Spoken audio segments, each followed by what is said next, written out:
आपने कभी सोचा है जब एक बच्चा अपना गांव में सब कुछ छोड़ करके एक अनजान शहर में सिर्फ एक सरकारी नौकरी की चाह लेकर आता है, तब उस पर क्या बीतती है, वो किन संघर्षों से गुजरता है।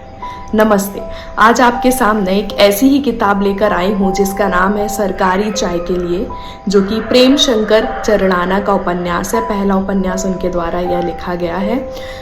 इसमें ये बताया है कि स्टूडेंट किन किन चीज़ों को फेस करता है जब वो सरकारी नौकरी की तैयारी करने के लिए किसी शहर में आता है, नई कोचिंग अटेंड करता है, उसको हॉस्टल का खाना कैसा मिलता है, और सबसे बड़ा स्ट्रगल जब उसको अपने लिए कमरा ढूंढना पड़ता है, उसको संगति कैसी मिलती है, सब कुछ। और वो सारी चीज़ें तो ठीक है, लेकिन जब वो अपनी तैयारी करते करते एग्ज़ाम देने के बाद असफल हो जाता है फर्स्ट अटेम्प्ट में, तो उसको अपने पेरेंट्स को बताने में कैसा लगता है और वो कैसा फील करता है। क्योंकि एक स्टूडेंट को तो इतना हक भी नहीं है कि वो अपनी असफलता का गम मना सके, क्योंकि उसको नेक्स्ट अटेम्प्ट उतने ही जोश के साथ और उतनी उससे डबल मेहनत के साथ उसको देना पड़ता है।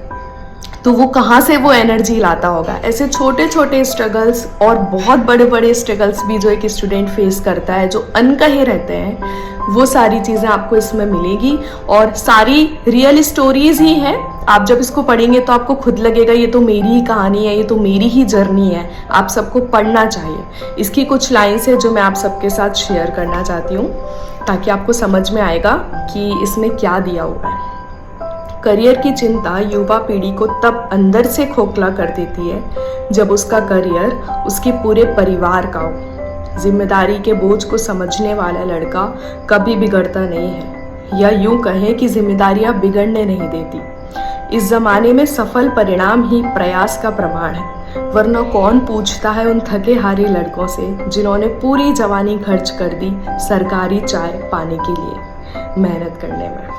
बहुत अच्छा उपन्यास है, और जो ये समझना चाहते हैं कि वो भले 22-23 साल का छोटा बच्चा हो या फिर 40-45 साल का व्यक्ति, सरकारी नौकरी सबको चाहिए और सब उसके लिए प्रयास करते हैं, तो वो इंसान किन किन चीज़ों को खोता है, इसमें आपको एक पात्र भी ऐसा मिलेगा जो सच में उन संघर्ष को, अपने परिवार को, अपने बीवी बच्चों को छोड़ करके और सरकारी नौकरी के लिए तैयारी करता है, जो 7 साल से लगे रहकर भी सरकारी नौकरी की तैयारी करता है और अंत में उसे असफलता ही हासिल होती है।